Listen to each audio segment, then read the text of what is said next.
¿Cómo le va? Bienvenidos a una nueva edición de Sin Mordaza. Hoy tenemos un programa bastante intenso, muchas visitas al estudio. Ya está el senador Trasferri, también el diputado Joaquín Blanco.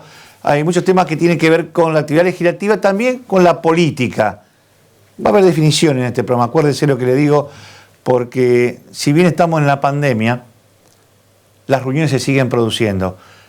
Blanco me va a contar algo que ocurrió en Rosario con todo el Frente Progresista y Trasferri un poco lo que está pasando dentro del NES y todo lo que es el sector del Senado. Darío, buenas noches. ¿Qué tal, Carlos? Bien. Bueno, una semana muy particular con muchas novedades para la provincia de Santa Fe por varios temas. Con respecto a la pandemia, Santa Fe sigue siendo uno de los distritos que más sorpresas le da al gobierno nacional, porque todos dicen, ¿qué pasa en Santa Fe? Que no hay ya casi una invitación. No cuentan, o esconden los enfermos. A ver, hay que ser bien directos en algo. Y sobre todo porque Santa Fe, por cantidad de habitantes, es similar a Uruguay. Todos dicen, en Uruguay no hay casos. La verdad es que Uruguay tiene más casos que Santa Fe. Y Santa Fe tiene más habitantes incluso que Uruguay. Y hay otras cosas a tener en cuenta que son sumamente importantes. Uno de los acentos que en el Ministerio de Salud de la Nación, de hecho hubo una reunión esta semana con el gobernador Perotti, el propio ministro Ginés González, con el ministro de Salud de aquí, los hombres de salud, dicen, ¿qué pasa en Santa Fe? ¿Por qué? Dicen, no hay casos. Una de las razones que dio el gobierno es que ha funcionado muy bien el 0800. Eso marca la diferencia con otras provincias. Estuvieron comparando. A ver, el 0800 porque te avisan, pero el tema es que el Estado va yendo a la casa y no le dice al que está con algún síntoma, andate al efector público. Bueno, esa es la diferencia. En Buenos Aires, en el conurbano, la gente se siente mal, va al hospital. Va a la sala de salud. En Santa Fe, el 70% de los contagiados llamaron al 0800. Lo fueron siguiendo, monitoreando por teléfono y dijeron después, quédese en su casa, nosotros vamos a su casa y le hacemos el hisopado. Y ahí se comprobó, y con eso evitan el traslado del enfermo o del supuesto sospechoso en el medio de todo esto. Eso es una de las cosas. El 70% de los casos llamaron al 0800. Eso es diferente al resto de las provincias. Y eso te limita de que mientras va hacia la búsqueda de una respuesta, termine contagiando a otro. Primero, y eso fue lo que marcó el ministro Ginés en la reunión, eso es diferente. Santa Fe hace eso que no hacen las otras provincias. Tampoco lo hace Buenos Aires, a pesar de que llamen, la gente va sola al hospital. Esto es lo que está pasando. Y el otro tema que les sorprende es Rosario y el Gran Rosario. No hay forma de que lo terminen de entender. En el Gran Rosario tenemos nosotros entrando a los puertos por día un mínimo de 8.000 camiones. Entre 8 y 12.000 camiones por día. Son entre 8 y 12.000 choferes, mínimo, porque uno viene con acompañante. Bueno, mínimo. Y además, todos fuera de la provincia. ¿Sí? Hay una ventaja que es cierto que nadie viene de la ciudad de Buenos Aires ni del conurbano porque no tienen soja ni mucho menos. Pero vos tenés todos los días 12.000 choferes que llegan fuera de la provincia de Santa Fe a la zona de puerto. Y al mismo tiempo los que bajan en el puerto de los barcos. En total están cuantificados. Llegan 350.000 personas por los barcos por año. Lógicamente que se concentra ahora en la cosecha gruesa la mayor cantidad que vienen de los barcos, bajan, comen, van a recorrer, a pesar de que no deberían hacerlo ahora, pero fíjate el número. Entonces, ¿qué dice la Nación? La Nación conoce estos números. Y dice, no puede ser que en el Puerto San Martín, 0 casos. Sí. Timbúes, 0 casos. San Lorenzo, poquito. 3. San Lorenzo, poquito. A ver, estamos hablando que ahí llegan los 12.000 camiones todos los días, que ahí llegan las 350.000 personas. En los puertos de Rosario no llega nadie. Siempre decimos Rosario, el Gran Rosario. La verdad es que es Gran Rosario. Todo el movimiento granero es en el Gran Rosario, en estas localidades que menciono. Y es llamativamente, se les toma la temperatura. Sí, no lo cree Buenos Aires, no lo creen. No lo entienden. Pero además, cuando uno pasa por la zona, vos ves los camioneros, están uno atrás del otro, están tomando mate. Lo ves en la parado, en la autopista, tomando mate entre ellos y sin barbijo. Sí, no usan barbijo. Bueno, es una de las cosas que a la Nación no le entra, cómo puede ser que Rosario tenga tan pocos casos y el Gran Rosario nada. Estamos hablando de Puerto San Martín, 0 casos, Timbúes, 0 casos y San Lorenzo desde que empezó hasta ahora, 3 casos, nada más. Sí. Paralelamente en la capital de la provincia ya estamos casi llegando a los 50 días sin casos, que son los que más les llama la atención. Hay que recordar que la Nación dijo, vamos a ir a Santa Fe, a ver, no puede ser que no tengan casos, no entienden ellos, después lo que pasó en Córdoba, que se había aplanado y empezaron otra vez a tener casos. ¿Qué pasó en las últimas horas? Se hicieron pruebas y test en los barrios de Rosario y Santa Fe. Dieron todos negativos. Sí, cosa cuando ves en conurbano, cuando van a una villa, casi te diría el 50% están positivos. Bueno, cuando vos mirás los últimos, los datos de la capital federal, 41% de todos los hisopados dan positivo. Naturalmente el índice es más alto en los barrios emergentes o los vulnerables. En la provincia de Buenos Aires el 21% da positivo. En el interior del país el 6% da positivo. En el caso de Santa Fe está por debajo de eso. A tal punto que todos los casos dieron negativo en Rosario, todos los casos dieron negativo en Santa Fe hasta ahora. Veremos qué pasa en las próximas horas, porque hay muchos muestreos que se han hecho en estos días. Pero ese es un dato llamativo y yo creo que en parte es el temor por el cual no se habilitan nuevas cosas en Santa Fe y Rosario. Sí, pero digamos, la paradoja es que Santa Fe está mejor que otros lugares que ya están habilitando hasta restaurantes, no solo gimnasio que la gente pide. No hay, digamos, con todo lo que está pasando en Santa Fe, que ya llevamos ¿cuántos días más o menos? En la capital y casi 50 días. 50 días sin contagio. Y no hay posibilidades, digamos, de que se abran los bares, aunque sea con las mesas distanciadas, o un restaurante con la mesa distanciada, o la hotelería, digamos, también. Bueno, ahora hay una solicitud de Rosario y Santa Fe en torno a que quieren que se habiliten las reuniones familiares. No con los amigos, sí reuniones familiares hasta 10 integrantes. Santa Fe, capital, y Rosario, las ciudades, no tienen autorizadas las salidas recreativas, que sí tiene toda la provincia. En el caso de la capital y Rosario, fueron una prueba piloto que se hizo, aparentemente no hubo mayores problemas y ahora están viendo si autorizan los fines de semana reuniones familiares. Abuelos con nietos. Pero yo tengo conocimiento que muchos están haciendo reuniones entre amigos y no familiares. Bueno, pasó lo del Hortondo. Hay varios episodios, ¿no? En el Hortondo, ahí departamento de General López, se jubilaba una médica en el hospital. Hicieron el brindis, hicieron todo. Fue la presidenta comunal, el vicepresidente comunal que había sido uno de los positivos de coronavirus. También fue ahí a la despedida. Lo que hicieron es subir la foto y los videos a las redes sociales. Se enteró todo el pueblo, se armó un lío bárbaro. Sí, algunos no la suben, pero se están armando reuniones. Es decir, me parece que no todo se está cumpliendo, ni tampoco todo se está controlando. Bueno, porque a mí me tocó viajar de urgencia a Rosario, y te digo, en la autopista nadie me paró. Nadie. Hay que decirlo, hay una sensación, no hay miedo al contagio. En Santa Fe, en Rosario. Los controles sí se han mantenido a la hora de ingresar de la provincia de Buenos Aires para Santa Fe. Se les toma la temperatura, eso se ha mantenido. En el interior, hoy la verdad es que Santa Fe, Rosario han salido, y Rafaela también, dentro del mapa nacional, dentro del contagio local. Ya no figuran más. Pero bueno, todos dicen que hay que esperar el invierno y el frío y algún rebrote, veremos qué pasa. Bien, a ver, hay situaciones que tuvieron mucha repercusión, sobre todo en las redes sociales y en el mundillo político. Estamos refiriendo a un incidente que involucró al subsecretario de Penitenciaría de la provincia.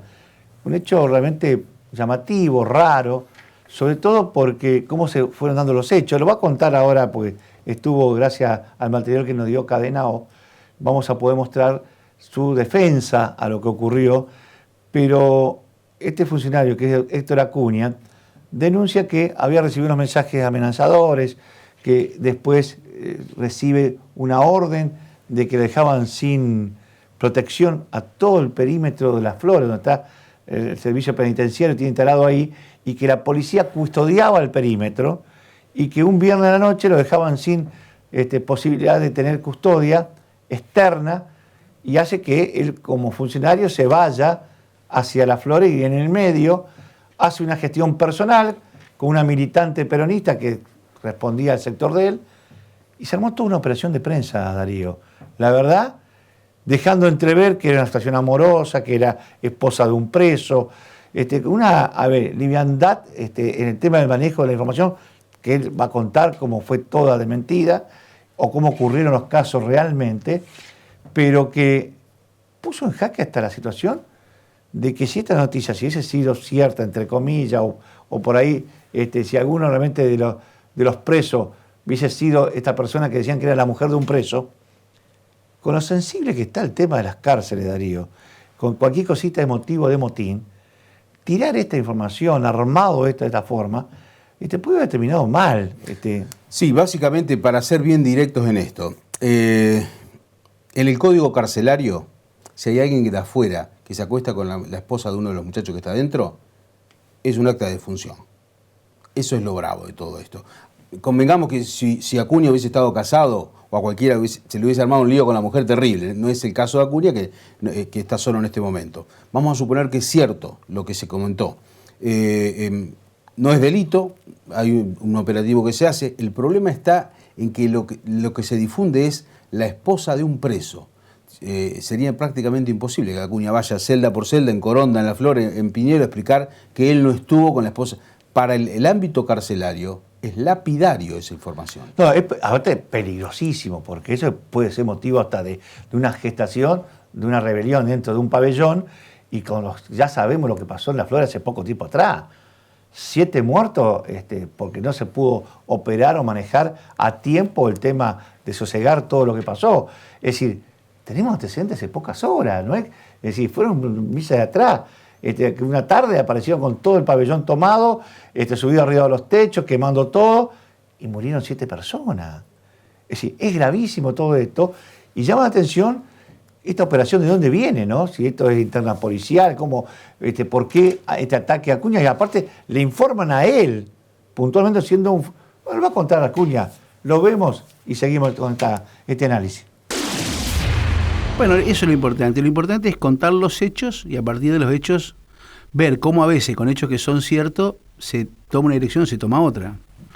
El viernes anoche yo recibo un mensaje, después recibo un llamado del subjefe de policía de la provincia de Santa Fe que me comunica que por orden del ministro dejábamos de tener apoyo de la policía de Santa Fe en el penal de Las Flores. Ajá. ¿Qué significa apoyo? Nosotros después de los motines tenemos un apoyo de la policía de la provincia de Santa Fe, que en algunos lados va la PAT, en otro va la ¿Qué es la PAT? ¿Qué es la PAT? La Policía de Acción Táctica. Sí, ahí está. Tenemos apoyo, para no confundir al oyente, después de los motines en las unidades penitenciarias, tenemos un apoyo de la Policía de Santa Fe.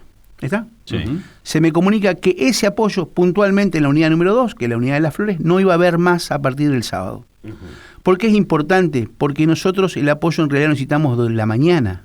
Y usted me dice, ¿no es más peligroso de la noche? No, porque a la noche cuando usted cierra el pabellón hay un grado mayor de seguridad. El grado de inseguridad se dan cuando los internos tienen patio, tienen actividad deportiva. ¿Se entiende? Sí. Muy bien.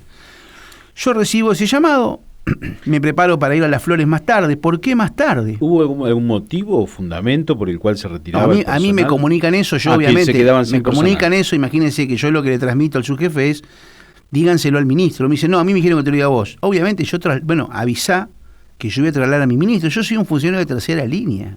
¿Se entiende? Sí. O sea, yo tengo un secretario y un ministro por encima mío, que son los que acordaron estas cosas. Tu secretario es Gálvez y el ministro es Borgonovo. Entonces yo me comunico con los dos, le transmito esta situación y le digo, quédate tranquilo, yo voy a ir a Las Flores cuando cierren los pabellones a organizar la guardia, porque yo no me puedo quedar con el problema. Si se le entiende que un funcionario comprometido no puede dedicarse a una respuesta, esto pasó porque no tuvimos tal cosa. ¿Se entiende o no? ¿Me siguen hasta ahí? Sí.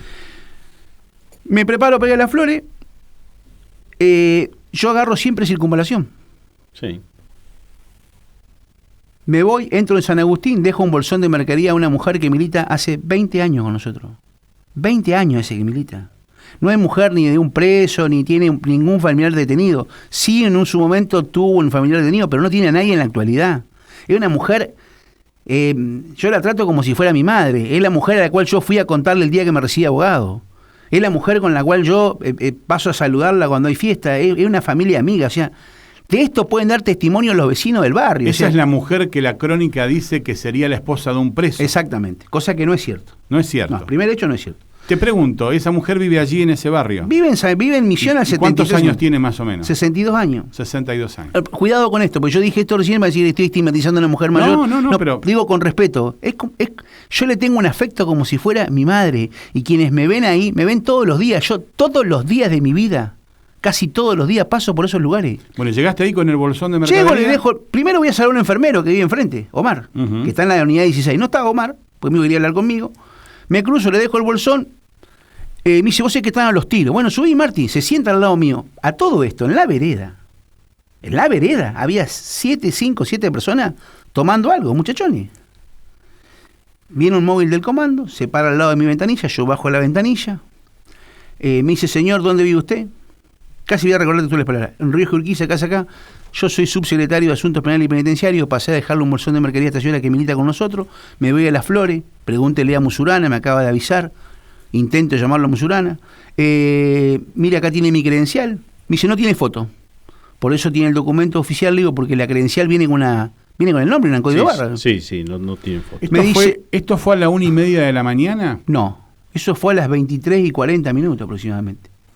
Esto es importante, porque aparte se puede chequear todo esto. ¿Sabe por qué se puede chequear?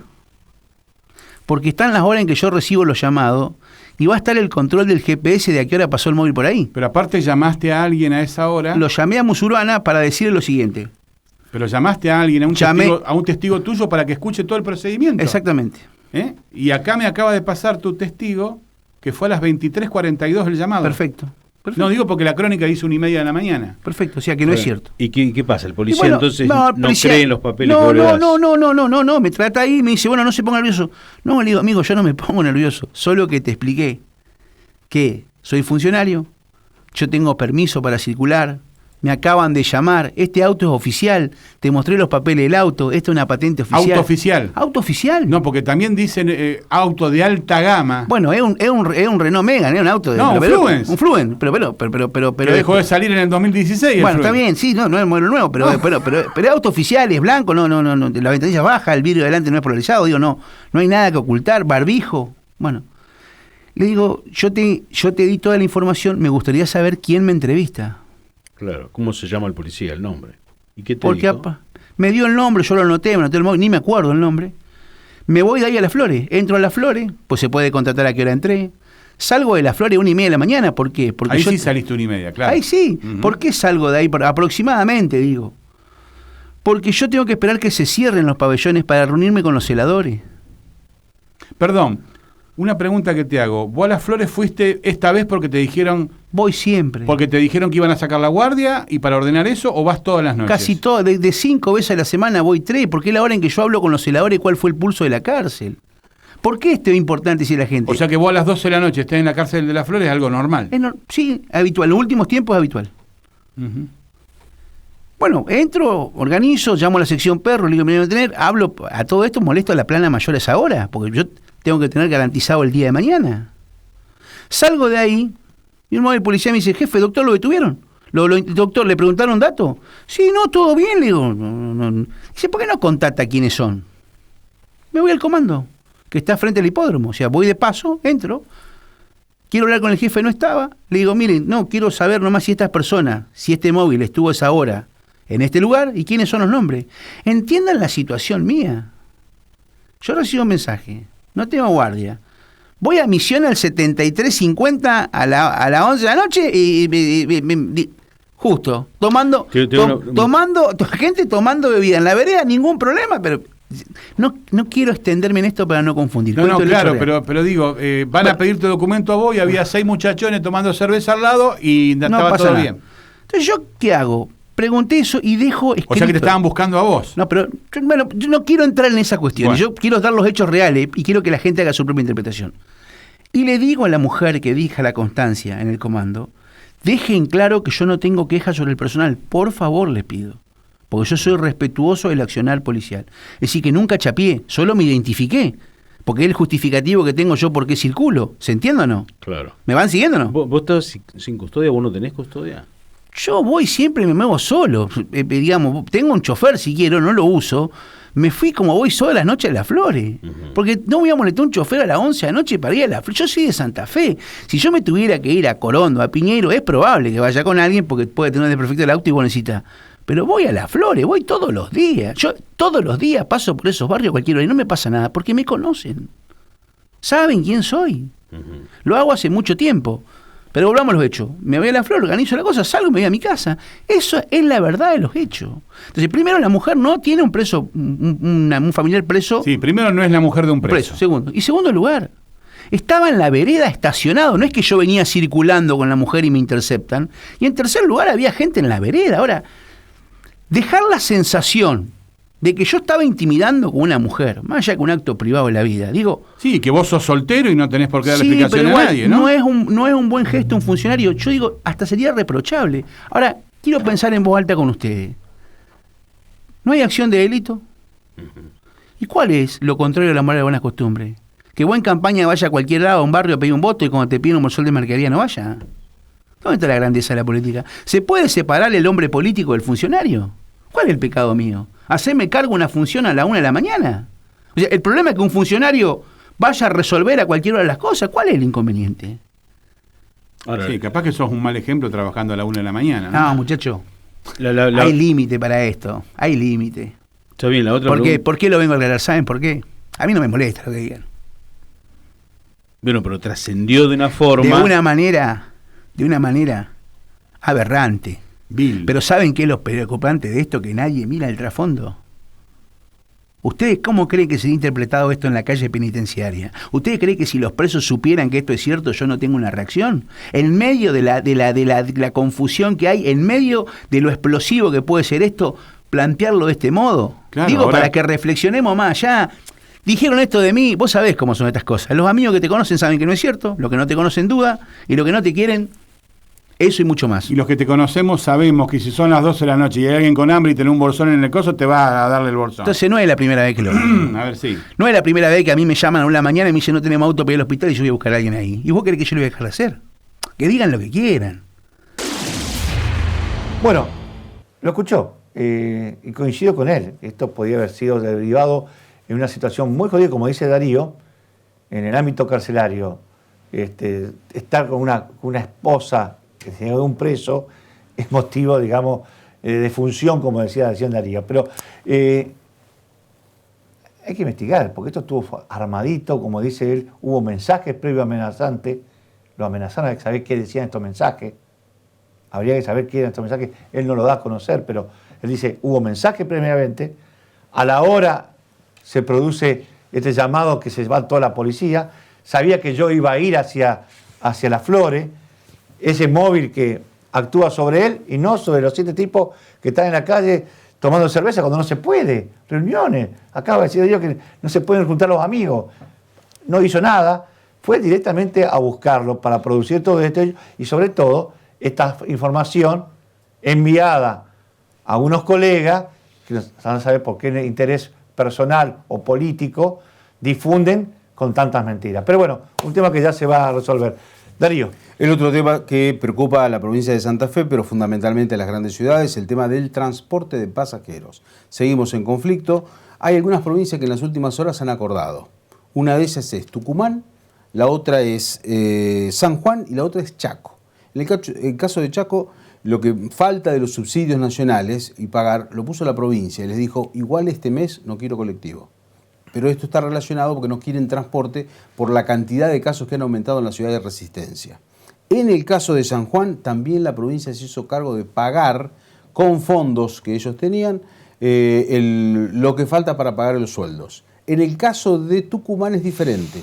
La provincia de Tucumán aprobó, mediante su Congreso Provincial, una ley que establece que todo lo que venga de la nación en forma de subsidios o de la provincia tiene que ir directamente a pagar el salario de los empleados y los aportes patronales. Con una diferencia, y ahí saltaron los empresarios que no les gustó nada, es más, dicen eso que es inconstitucional, porque lo que se aprobó en Tucumán es el dinero que venga de la nación o de Santa Fe va para pagar los salarios, para los aportes patronales de los trabajadores, pero al mismo tiempo va directa al CBU o a la caja de ahorro de los trabajadores, no pasa por la empresa. Y lógicamente las empresas dicen eso no se puede, es inconstitucional, están en contra. Aún así levantaron la medida de fuerza, de hecho los próximos ya firmaron un acta, no cobraron todavía, van a cobrar la próxima semana. Sí, ¿sabe cuál es el tema? Uno que ha tenido oportunidad de hablar con algunos empresarios del transporte, es que esta falta, digamos, de recaudación, porque primero estuvieron parados, después se lo activó, la gente no circuló porque estaba prohibido circular, así no tenía nada que hacer. Es decir, la caída de ventas de corte de tickets fue tremendo. Todas las empresas pagan lo que es, digamos, mantenimiento de las unidades con cheque a 30, 60 días. Me dicen que hay toneladas de cheques que vinieron de vuelta. Algunas hasta 200 millones de pesos en cheques devueltos tienen. Bueno, agregale a ese dato que en el caso de Santa Fe, por ejemplo, y Rosario, tiene una prohibición de que vaya gente parada. Es decir, que siempre se viajó, gente parada en los colectivos, por una cuestión sanitaria, se suspendió eso y se cumplía. Hasta que tuvimos servicio, la gente solamente sentada. Es decir, que a la sí, pero la caída de corte de ticket, de boleto, es tremenda. Bueno, además la recaudación cayó muchísimo. No tenés el tema, por ejemplo, el tema de los docentes, el tema de la escuela, de los chicos. Inclusive, en la ciudad de Rosario no tenés la SUBE. En ese caso es un subsidio al usuario. Pero pasa esto, pasa en varias ciudades. Córdoba tampoco tiene SUBE. Bueno, por eso digo, lo que tenemos que estar analizando es la crisis actual que está viviendo en este momento la empresa, digamos, que lleva adelante los servicios, porque si esto no se llega a componer en el corto plazo, es decir, si se llega a extender en el tiempo esta situación actual, yo te diría que todas las empresas que prestan servicios de transporte, no solo en Santa Fe, en Rosario, en muchas ciudades, van a colapsar, se van a caer a pedazos.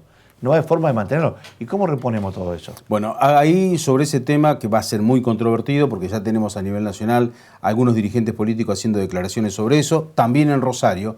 En Rosario hay tres sistemas que están trabajando en el transporte urbano de pasajeros, 3 empresas, pero una de ellas es municipal. Y de hecho, el concejal Tognoli, Eduardo Tognoli, en las últimas horas ha dicho, bueno, pero si el Estado pone plata, que sea socio. Si va a poner plata en forma permanente, que sea socio y que tenga acciones. Lo mismo que una dirigente en la provincia de Buenos Aires planteó con el tema de las ayudas del Estado Nacional a las empresas privadas. En Europa también ha dado vuelta esto de que si pone plata que le den acciones. Es un tema... pero a ver, pero hay dos posturas. El gobierno italiano le ha dado mucha plata a la Italia y le ha dado acciones, pero no quiere decir que después el Estado quiera manejar la empresa. Le da las acciones para que tenga como respaldo para venderla y recuperar el capital. Es decir, no es que... Pero acá lo que me parece que la intención es, me quedo con las acciones para ser parte del directorio.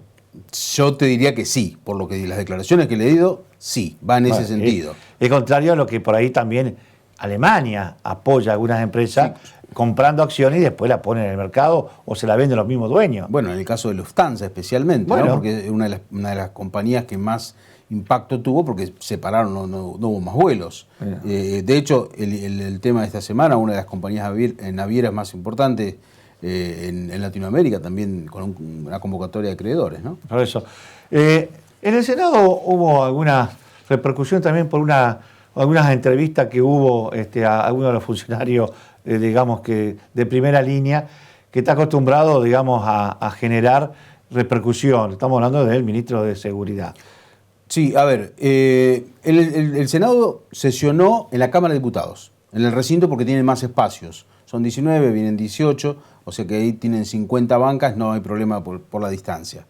Y en los últimos días han invitado a varios ministros. Sí. Al ministro de Seguridad todavía no lo invitaron, pero me parece que en cualquier momento lo van a hacer. Pero están muy enojados con el ministro de Seguridad. Sí, aparte de unas declaraciones de Gramajo diciendo... Porque parece que el ministro amenaza de que hay cosas oscuras dentro de algunos senadores o alguna actividad de senadores, que lo invitó a que haga la denuncia penal y que aporte las pruebas. Si no, van a denunciarlo a él por mantener, digamos, por generar esta información que supuestamente la tiene y no la está aportando y se convertiría en cómplice de tapar o ocultar algún delito. Entonces, le están exigiendo al ministro que si tiene pruebas que la presente a la justicia. Porque para terminar esta historia de que hay cosas oscuras con algunos senadores. La verdad, una réplica muy fuerte de Gramajo para que termine con esta historia, digamos. Los otros 2 ministros fueron, por un lado, Roberto Zuckerman, invitado a charlar con los senadores, por el tema de la adhesión de Santa Fe a la Ley Nacional de ART. Un tema que viene de la gestión anterior, era una solicitud, incluso Lisi se puso a la cabeza de ese reclamo, porque era un pedido de los empresarios para bajar la alícuota que se paga por el tema de los seguros, ¿no? Y el otro tema es la presencia del ministro Rubén Miclith, en este caso a solicitud básicamente de los senadores radicales. Los intendentes y presidentes comunales del radicalismo están pidiendo plata porque tienen que pagar los salarios y el medio aguinaldo. Y en este caso quieren que se le giren los fondos de obras menores y el tema de la pandemia. El problema es que todo eso que se aprobó en las leyes no está la plata. Se aprobó que la provincia se endeude para conseguir la plata, que es diferente. Todavía la plata no se consiguió. Lógicamente que por ahora el gobierno dice, hasta que no tengamos un peso, ¿cómo vamos a coparticipar algo que no tenemos? Y ahí está la pelea por las fechas. Claro. Estamos terminando el mes y la verdad es que muchos muchos municipios y comunas van a tener serios problemas para pagar los haberes y encima con el medio aguinaldo. Bueno, y se está debatiendo en la ciudad de Reconquista con esto de cambiar el nombre del hospital. Hay un hospital que fue histórico, Olga Slucker de Risi, que es un nombre de una personalidad que caló muy hondo en la ciudad y que por eso llevaba el nombre en el hospital.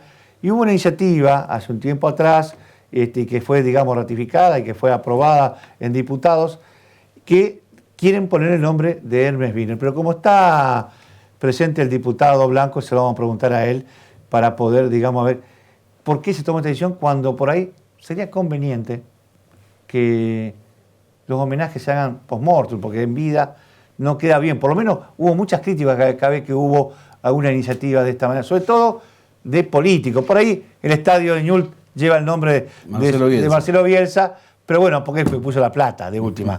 Es como en su momento también el estadio de Unión, digamos, el cubierto Malvicino, porque fue el que puso la plata. Pero cuando son políticos y hay toda una que se la merece Wiener, pero está vivo todavía, ¿no? Es decir, ponerle los homenajes me parece que hay que reconocerle después cuando uno pasa el tiempo, como dice la ley, ¿no? Que esperar un tiempo para después, en donde se trabajó muy fuertemente y fue un referente, por ahí un hospital, una calle, una avenida con el nombre de este político. Pero bueno, ya lo vamos a charlar, vamos a ir a la pausa cortita, nada más, y tenemos a senador Trasferri y después al diputado Blanco. Desde Banco Santa Fe queremos que te quedes en casa. Por eso, ponemos a tu disposición bancosantafe.com.ar/cuidarnos, donde vas a entender cómo operar desde casa. Todo lo podés hacer desde Home Banking, con la app Santa Fe Móvil o por teléfono las 24 horas, los 7 días de la semana. Pero lo más importante, si estás cerca de alguna persona mayor, ayúdalo para que pueda hacer sus operaciones online. Seguimos en casa, pero seguimos juntos. Banco Santa Fe. Muy bien, continuamos aquí en el programa. Está con nosotros el senador Armando Trasferri, que es senador por el departamento San Lorenzo, además el presidente del bloque del justicialismo en la Cámara de Senadores. Senador, bienvenido al programa, gracias por estar con nosotros. No, muchas gracias a ustedes por invitarme, ¿no? Bueno, pero además en el trabajo político, lógicamente, que es uno de los actores principales del justicialismo en la provincia y del grupo de senadores que al mismo tiempo ha hecho el triunfo del justicialismo en la provincia. Primero hablamos un poquito del tema de la pandemia. ¿Cuál es el análisis que se puede hacer? Estamos en el medio de la crisis todavía, pero Santa Fe tal vez un poco diferente porque no hay tantos casos como la provincia de Buenos Aires, capital federal, inclusive como el Chaco, ¿no? No, seguramente no es casualidad de que Santa Fe tenga los números positivos que tiene en materia de la pandemia. Tiene que ver, desde mi punto de vista, con una actitud muy decidida y certera de nuestro gobernador Omar Perotti de haber tomado las medidas necesarias en un momento difícil, cuando por un lado te presionan los grupos económicos y por otro lado tenés que elegir entre la economía y la salud de tu población, y no dudó un solo instante de acompañar la decisión también del gobierno nacional de Alberto Fernández de priorizar la salud. Y a esto hay que sumarle también, creo, a mi modesto entender, una acertada decisión en conjunto entre la vicegobernadora Alejandra Rodena y el gobernador Omar Perotti de la creación de los comités departamentales, donde los intendentes con los presidentes comunales y las fuerzas vivas de cada una de las más de 300 localidades que tiene nuestra provincia, con el acompañamiento también de los 19 senadores, nos estamos ocupando también de todas las cuestiones que se pueden solucionar en el territorio. También eso creo que ha sido una medida acertada, por eso los resultados que tenemos. Ahora, y la más importante, la responsabilidad social de todas y todos los santafesinos. Yo creo que la clave de todo está ahí, porque todo lo que las buenas decisiones políticas de nuestro gobernador, el acompañamiento de la dirigencia, de no haber sido también por el acatamiento y la responsabilidad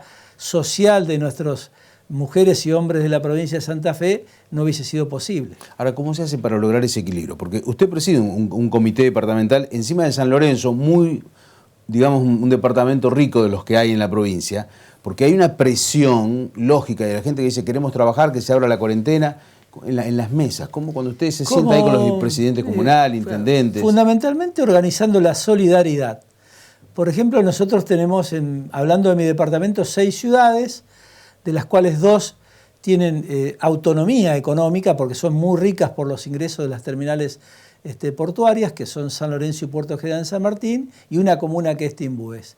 Ellas siempre han cedido la posibilidad de los recursos que se consigan, distribuirlo entre otras 4 ciudades que tienen menos recursos, como Roldán, Capitán Medúdez, Fray Luis Beltrán y Carcarañá, y las comunas también restantes, que son las otras 8 comunas que integran el departamento. En esa es lo que nos dijo nuestro gobernador Omar Perotti, organizar la solidaridad en tiempos de crisis. Desde el Senado ahora lanzamos un programa el día viernes junto con el Colegio de Farmacéuticos para ir a buscar, a detectar el estado de salud a través de oxímetros, a través de termómetros digitales, con los intendentes, los presidentes comunales, las organizaciones intermedias. O sea, queremos estar adelante previniendo de quién puede ser un posible portador, a veces asintomático, y no estar esperando que la pandemia nos gane a nosotros. Ustedes tienen además un aditivo que no tiene el resto de la provincia. ¿Cuántos camiones más o menos ingresan a toda la zona de los puertos? Puerto San Martín, Timbúes, San Lorenzo. Sí. Tenemos, como bien decís, 2 aditivos importantes. Tenemos un promedio de entre 8 y 12.000 camiones diarios en época por día, que vienen de distintos puntos del país. Gracias a Dios, ninguno de Capital Federal. Sí. Pero también tenemos el arriba de más de 3.000 buques de ultramar que vienen y van es una frontera con el mundo, de todos los lugares de la Comunidad Económica Europea, de Asia, Rusia, de todos lados. Llegan de China, ni que hablar, somos uno de los grandes exportadores hacia China. ¿Cómo han trabajado en eso? Porque la verdad que ese es uno de los temores también, sí. El hecho de tantos barcos que lleguen con bandera extranjera. Nosotros en realidad, primera instancia que tuvimos, que nos costó mucho, es lograr una ley de control sanitario, que es de mi autoría, que hoy la están llevando adelante la mayoría de los intendentes y presidentes comunales, y que queremos ir, como siempre decimos, un paso adelante del problema, no dejar que baje a tierra y nos encontremos con que apareció a través de ya con la pandemia, ¿se acuerdan de la gripe aviar? Sí. Que ya ahí empezamos a ver que en un mundo globalizado también las enfermedades, los virus se globalizan y es muy fácil trasladarlo miles y miles de kilómetros en cuestión de días o de horas. A través de la interacción que tenemos en el mundo hoy por hoy. Así que bueno, esa ley está vigente, la trabajan muchos los intendentes, presidentes comunales, como te decía, por la misma andarivel pasa el trabajador de la empresa de la construcción, el trabajador de la empresa, vamos a tener un caso Renova, 2.000 operarios de Renova, más de 3.000 en la etapa de construcción, más los 100.000, 50.000 extranjeros que suben y bajan de los barcos, porque llegan aproximadamente 300.000 ahí a la zona nuestra por año, que por supuesto después de 20 días de estar navegando interactúan con la ciudad, bajan, quieren hacer compras, sí. Ir a un restaurante o a un café, caminar, a veces se lo ve caminando por las calles de la ciudad, porque claro, 20 días a bordo necesitan... 20 días en cuarentena están realmente. Ahora, lo cambio de tema y lo llevo al plano político, en este caso el tema de la seguridad, porque el gobernador dijo en el discurso del 1 de mayo que se viene ese tema en discusión en el Parlamento santafesino. ¿Cuál es la mirada? Porque además usted viene trabajando desde hace mucho tiempo, sí. Presidiendo la Comisión de Seguridad sobre esta discusión. Sí, ustedes conocen muy bien todo mi trabajo en materia de seguridad. Creo que en seguridad debo ser el legislador que más proyectos presentó. De hecho, soy autor de la ley de emergencia en seguridad en un gobierno, siendo opositor, pusimos a disposición del gobierno conscientes de las reformas que teníamos que hacer. Yo soy de los que dice que cometimos un error en el 2006 cuando votamos la ley de la reforma del sistema policial, ley que había sido tomada en gran parte de la provincia de Córdoba y que Córdoba a los 6 meses retrocedió cuando no vio que tenía resultados. Nosotros todavía seguimos con esa ley. He presentado muchísimos proyectos en ese sentido y estoy consciente de que hay que generar cambios profundos en todo lo que es la carrera policial, arrancando desde la incorporación. Yo tengo una teoría que creo que se puede demostrar fácilmente que la mayoría de los que hoy ingresan a las fuerzas policiales lo hacen por una cuestión de buscar un salario seguro, asegurar un ingreso para él o para su familia. Y eso es un tema importante, pero más importante es que tenga vocación de servicio. Si no, al primer día que ya está dentro de la fuerza y que tiene la seguridad de tener una obra social, cobrar su salario, lo perdemos como hombre del bien común, que viene a prestar un servicio a la comunidad, que es un servicio muy particular. Segundo, la formación que debe tener. Yo soy partidario de las dos escuelas, las escuelas de oficiales y suboficiales, porque el que no pasaba lo que se llama la preparatoria de la escuela de suboficiales era porque no tenía vocación de servicio. Había que pasar esa preparación de 3 meses, de fajina, cuando te exigían al máximo. Y ahí te sacaban realmente si tenés vocación o no tenés vocación. Y bueno, y esta horizontalidad que hoy tenemos, a mi modesto entender, es perjudicial. Por eso es la capacitación, primero cómo se ingresa, la capacitación, la formación permanente, jerarquizar también a las fuerzas policiales con lo que perciben. No puede un agente de la policía estar en funciones y estar preocupado porque no le alcanzan la plata para pagar el alquiler a fin de mes. Es inentendible que no tengan... o sea, la policía tiene que ganar mejor. Tiene que ganar bien, tiene que tener una vivienda propia, tiene que, cuando llega al trabajo, tiene que tener la cabeza puesta pura y exclusivamente en lo que tiene que hacer, que es la prevención, la investigación, y eso no nos está pasando. ¿Usted está de acuerdo con esto que se discuta con el ámbito académico, la Universidad Nacional de Rosario, la Universidad Nacional del Litoral, esta suerte de consultas que se hablan que se va a hacer? Sí, estoy muy de acuerdo, pero también tenemos que ir a la práctica. Una cosa es la teoría, otra cosa es la práctica. Porque la teoría puede funcionar muy bien para determinados países, pero en la práctica no. Entonces también nosotros no podemos dejar de no consultar a aquellos que tienen experiencia y que han vivido toda la carrera policial y que tienen vocación y que defienden a la institución policial. Porque yo siempre digo esto, hay que ser muy cuidadoso cuando se habla, porque nosotros cuando se hacen interpretaciones erróneas sobre las fuerzas policiales, estamos atentando contra la institución. Y la institución hay que preservarla por sobre todas las cosas. Los hombres que no funcionan bien, habrá que cambiarlos, sancionarlos, cambiarlos, pero tenemos que preservar la institución. No podemos pensar en una ley policial sin también tener la opinión de quienes la van a poner en marcha después estas leyes, quienes van a ser los ejecutores de estas leyes, porque no va a ser el decano de la universidad el que la va a llevar a la práctica, que no conoce la realidad de cada uno de los barrios, cada una de las regiones que tiene esta provincia. Esta provincia tiene regiones muy distintas, del sur, el centro y el norte de la provincia, con delitos totalmente diferentes. O sea, en el sur no existe prácticamente el abigeato, en las zonas industriales, como no existen no existen prácticamente entraderas, tengo entendido, en el norte de la provincia. Por eso hay que conocer muy bien el territorio, no se puede improvisar y mucho menos se puede hablar solamente desde la teoría.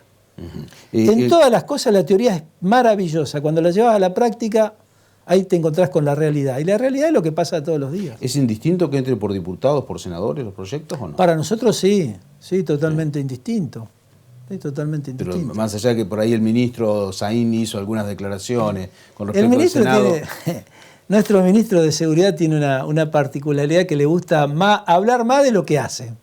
Yo siempre le sugiero que se dedique a trabajar, a ver cómo soluciona los problemas que tenemos hoy los ciudadanos, que es todo lo que son arrebatos, robo, la inseguridad que sentimos o lo inseguro que nos sentimos los padres cuando nuestros hijos van a estudiar o van a trabajar. Hay que empezar por esas cuestiones porque se han dejado de lado, hoy no hay resultados. ¿Sabe? Mire, el último mes tuvimos entre 600 y 700 hechos distintos, según me informan, en mi departamento. ¿En el departamento de San Lorenzo? En el departamento de San Lorenzo. Me parece que hay que dedicarse a lo que para cada uno está. Mire, nadie puede ser un libre pensador en un gobierno. Tiene que ser parte de un gobierno y de un accionar. Y en esto me parece que, por eso dije, me parece que no encuentran el rumbo. No discuto las buenas intenciones que pueda tener, pero evidentemente por los resultados me baso de que no encuentran el rumbo. Si hubiesen encontrado el rumbo, ¿qué hacer con la delincuencia? Hoy no tendríamos los problemas que tenemos, porque están agravados a los que ya teníamos con otros ministros que la verdad que tampoco nos dejaron satisfechos en su paso por la función pública. Senador, la última pregunta está relacionada con la cuestión política. Usted es uno de los líderes del NES, el Nuevo Espacio Santafesino, y con varios senadores también. La pregunta es, el año que viene hay elecciones. Y estamos en un proceso, ya falta un año para el inicio de ese proceso. Hay que elegir 3 senadores, hay 9 diputados nacionales. ¿Qué va a ser el justicialismo de cara al próximo año? A pesar de que hoy parece difícil o lejano por el tema de la pandemia, es lógico. Sí, bueno, el NES sigue trabajando y casi seguro que el NES va a tener candidatos propios para las próximas elecciones. Por supuesto, trabajando con el gobernador de la provincia y las demás fuerzas políticas. Si algo creo que hemos aprendido en esta última etapa es que el justicialismo, más allá de sus diferentes líneas políticas que tiene, si quiere lograr resultados satisfactorios, tiene que marchar todos juntos. Por eso soy un enamorado del diálogo permanente, del debate, la discusión de las ideas y poder todo eso concentrarlo en una lista de candidatos. Senador, muchísimas gracias por estar con gracias a ustedes. Fuimos los primeros en sesionar de manera virtual. La pandemia nos aísla. La democracia nos une. Consejo Municipal de Rosario. Como decíamos al comienzo del programa, ya está en estudio el diputado Blanco. ¿Cómo le va? Buenas noches. ¿Cómo estás, Carlos? Gracias por la invitación. Bueno, a ver, ¿cómo es esto de trabajar en pandemia con esto de estar saliendo del recinto habitual para ir al Paraninfo? ¿Se ha logrado por lo menos trabajar medianamente cómodos o es difícil? Mira, hicimos un esfuerzo y se está trabajando. Nosotros en diputados, todos los bloques, hay una conciencia muy fuerte de lo mal que se la está pasando.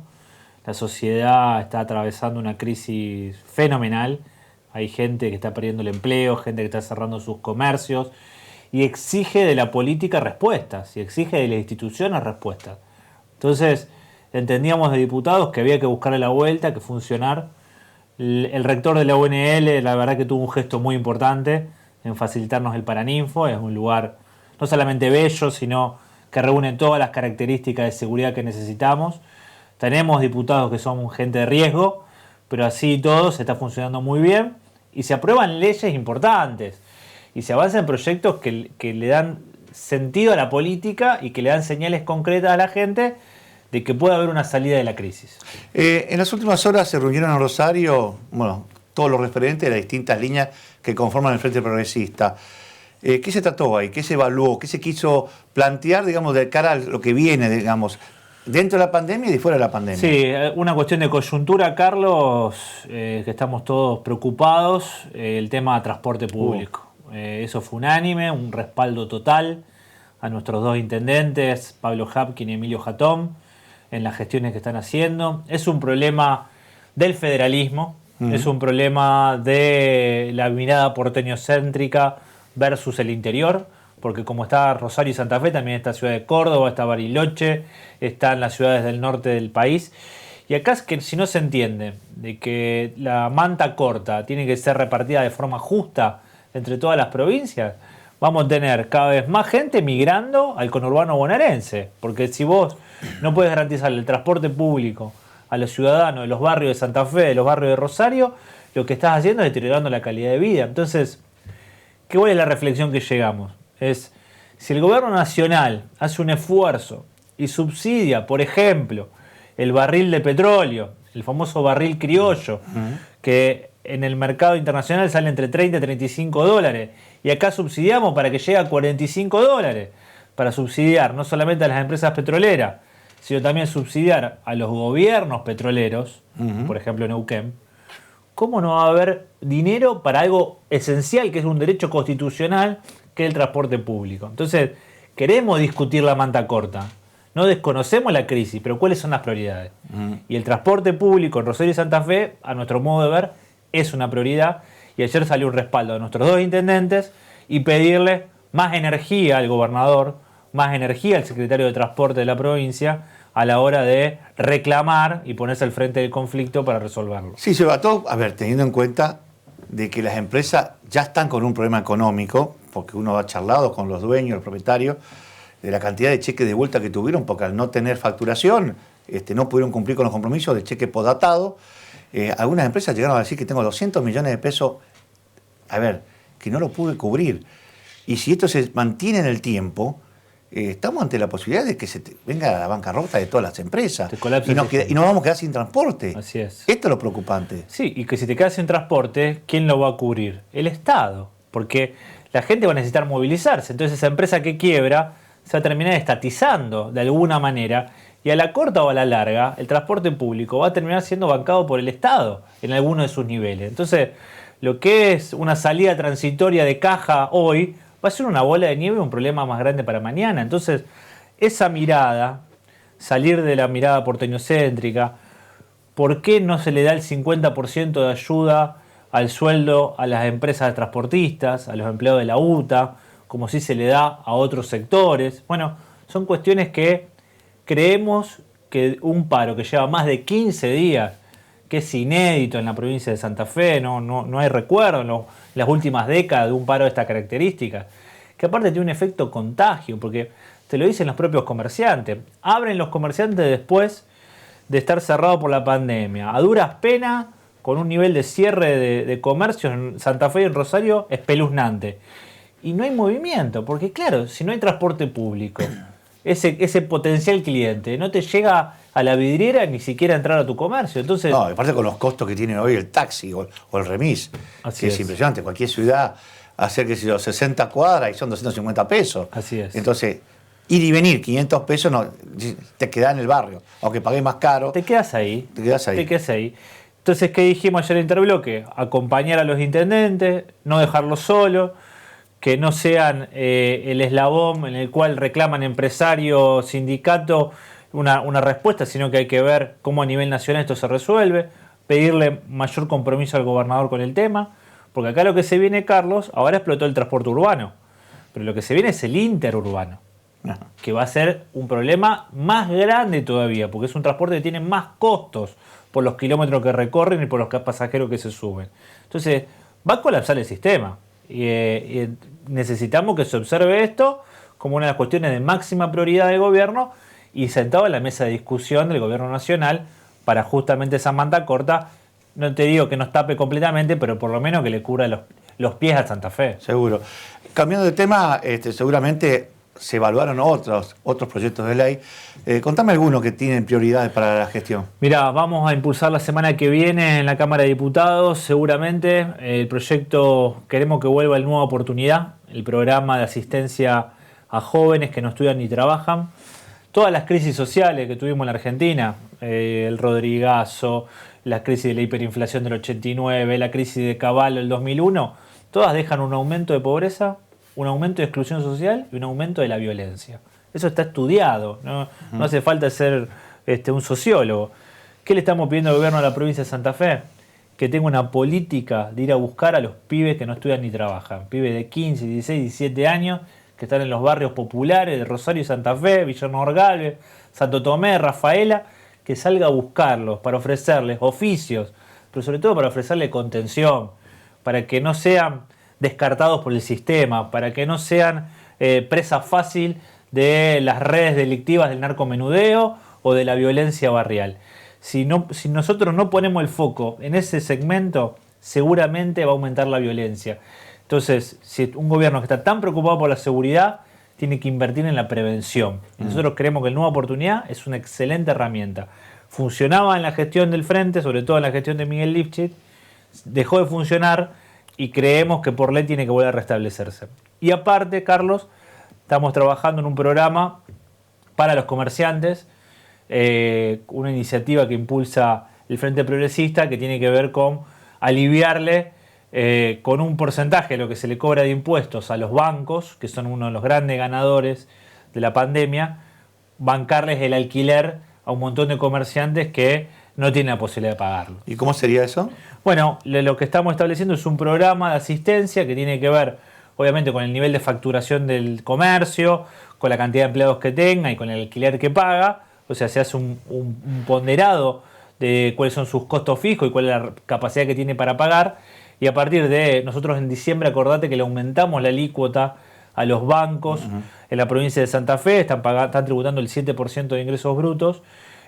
Un porcentaje de ese fondo que sirva para, mientras dure la salida de la pandemia, bancar parte del alquiler de estos comercios. Nos parece que es una medida para no cortar la cadena de pago, es una medida concreta y tiene un sentido de sostener algo que no tiene reemplazo. Cuando un comerciante decide cerrar, se perdió una historia de vida, pero fundamentalmente una fuente de trabajo y un saber hacer que no se recupera de la noche a la mañana. Seguro.